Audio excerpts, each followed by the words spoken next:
Overlanding, and welcome back to the channel. I am really excited for today because today we get to announce a new project for the channel. Now, if you've been a long-time subscriber, you know that I've been working on my 1970 Cuda for the past few years, and you know what?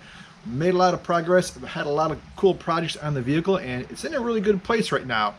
But for this winter, we're going to do something new and different, completely different than the car that I've been working on. Now, a little backstory to this project is my wife has always loved Jeep Wranglers, and we are really big and active in the outdoors. We take a lot of trips out west, backpacking, camping, fishing, and biking. And what I realized really quickly was trying to do a road trip in a Jeep with 3 people in all of our gear, it became chaotic and we just did not have enough space. Now, our friends that we did our trip with, they actually had this Overland trailer that he built. And that was pretty cool, you know what? And ever since then, I've been thinking about it. And you know how it is, when you have that seed planted, it grows and grows and grows. And that's what's happened with me. So I've been pondering this idea for a while. And I decided, okay, I want to look for an M416 military World War II type trailer that's decent and has a really good foundation that I can start with and start this overlanding trailer project. So after a few months of searching, I found the trailer that I wanted to buy down in Ohio. I'm in Michigan. It was about 300 miles away, and it would be perfect for a one-day road trip down to go pick up the trailer. And he told me that the person that he bought it from had already replaced the wheel bearings. He painted it and replaced a lot of the electrical on it, so it was all in good working condition. He assured me I wouldn't have any problems with their trip home, and sure enough, I was able to make the trip without any issues, so that was fantastic. So now the trailer is in the garage and the Cuda's in storage for the winter. Now that also means that I want to get this project done pretty quickly. I want to have it done by spring, early summer. That way I can get the Cuda back home and enjoy that this summer. Now let's go over some of the projects that I have in store for the trailer. So let's start off at the front of the trailer. Somewhere along the line, someone got rid of the original pintle style hitch that these came with and replaced it with this drop down typical ball hitch. Now I'm going to replace all this. I'm actually probably going to extend the tongue out a little bit, and then I want to use an off-road articulating hitch up front. And now the one reason why I want to extend it is I want to put a tongue box on the front. That way I can do a battery, all my electrical components that I want to add, have that in the tongue box. And a typical tongue box is about 16 to 18 inches wide in depth, and that means I'll probably extend the tongue about that same amount. That way I can accommodate for the extra space of the tongue box. There's lots of different styles. I know some people make them. There's plastic, there's aluminum, but we'll see what I go with. There's a lot of options and I have a lot of research that I have to do. Now this still has the original style wheels and tires on it that are in good shape, but I'm going to swap these out because I want to use Jeep wheels and tires on the trailer and just have the one spare that's on the back of the Jeep. So now I haven't decided if I'm going to keep the original axle and just rebuild it and use the wheel spacers or what I'm going to do. I know the original suspension, it definitely needs to be replaced. These springs in the back are actually sitting on like the hanger here on the back of the leaf spring. So I'm gonna have to go through all that and I'm gonna have to figure out what is the best scenario. Do I actually replace just the springs and the hangers or whatever I need? Do I go with a new axle that has a Jeep bolt pattern on it, which is an option? Or do I do something more extravagant like an independent rear suspension that you can do for these trailers, which costs a lot of money, but it's pretty nice, but you have to weigh out the pros and cons of that as well. So there we have some things to consider there. Now in the back, what I want to do is I want to add a 2-inch trailer hitch receiver. That way I can put my bike rack on the back of the trailer. So there's my 1-up bike rack. So I need to figure out a way to add a hitch on this. So this is the factory C-channel frame here. So I don't know if I can go through that, under it, or what my options are, but that's one of the projects that I want to do is add a hitch on the back. And I also want to build a lid for the trailer. The main reason is I want to keep everything in it dry and sealed up as best I can. So that's going to be a big fabrication project and I'm actually looking forward to that one, but it's definitely going to have some challenges. One is I want to try to seal it up top, and you know these rails, they're pretty banged up if you look at them. So they're not real flat. You can see up here it's been used and pretty well abused.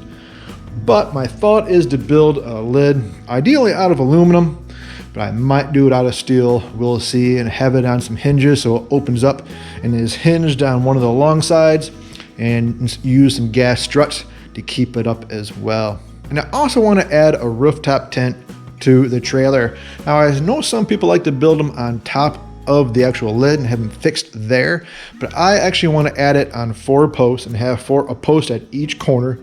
And my thought right now is to use electronic actuators to raise the rooftop tent up and down and have it clear outside the lid.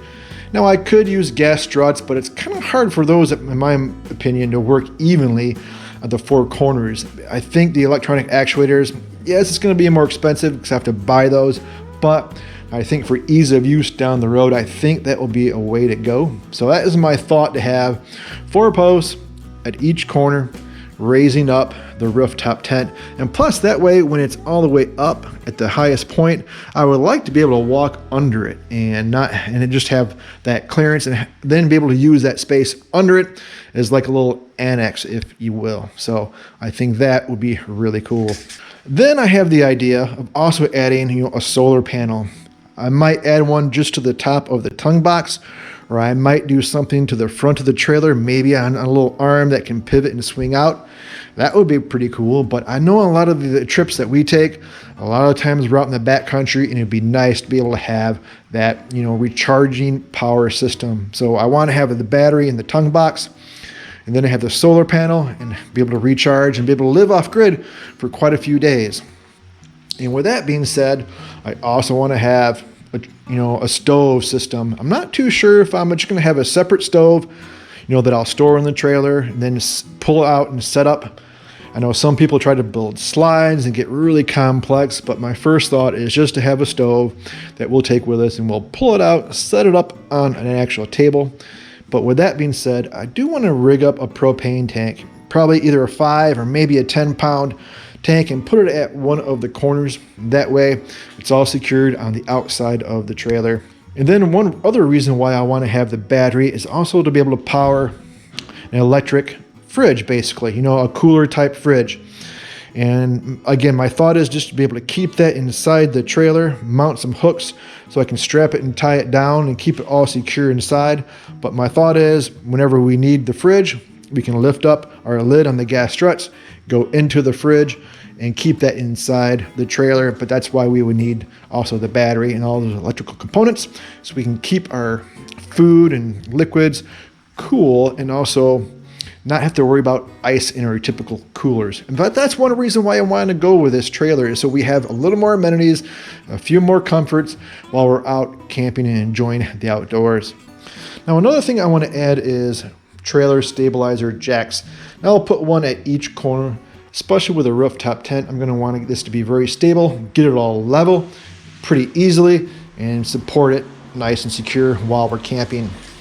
And with all the electrical that I want to add to the trailer, that means I'm also going to want to install a 7-pin wiring harness to it, which is something I'll also have to add to the Jeep Wrangler. So that'll be another project we're going to do, but that's going to be nice, because with that type of wiring harness, when we're on the road, the Jeep can actually recharge the batteries in the trailer in the tongue box. So that's going to be really handy and give us a lot more options for electrical components while we're wiring up the trailer. Now you're probably going to be wondering what I'm going to do with the paint, body, and frame of the trailer. Now, when I originally saw it listed on Marketplace, it looked really good, and my first thought was, wow, I can leave the gray and it will match close to my wife's Jeep, which is anvil gray. But when I actually brought it home and saw it and went over it closer, I quickly realized, it wasn't prepped the best before it painted. And you can see how it's already rusting at some of the edges and corners. So it's not in the best shape. It's not something that I would ever leave. I know with any weather at all, it's going to rust pretty quickly. So with that being said, my plan right now is to do all the fabrication work this winter, and come spring, my thought is to go get the tub and probably the frame sandblasted. And then after that, I'll explore painting it, maybe powder coat the frame, and consider all my options there. So I do have something planned for that as well, but we won't be touching any of that, not for a while. And something else I would like to add is a water system of some sort. I'm not sure if I want to add a water heater, but for sure I do want to add a water tank. And my thought is to have a little water pump in the tongue box, but then have a water tank, I don't know, 10, 15, 20 gallon inside the trailer. That way we can have a fresh water source. And even if it's just on a little hose, or maybe I want to rig up some type of very simple electric sink that can dump the used water into just like a 5-gallon bucket outside, but that would be really handy. Trying to make this more comfortable and more enjoyable for everybody, especially the wife. So the more she enjoys it and the more creature comforts we have, the more we're going to want to use it and do extended camping, because like I said, we love the outdoors, but we want to be able to do some of this with the trailer now and go off-road and use its off-road capabilities, but have some of those comforts and features that we wish we had. Now let me grab a light and we'll take the camera under the trailer so I can show you what type of shape it is underneath. All right, underneath the trailer you can see the parking brake cables, which these came with, and looks like that's been all rebuilt and updated a little bit to some degree, as well as the wiring, which I'd mentioned was updated as well. And you can see it definitely took some time to sand and clean up the underside of the tub, which is nice.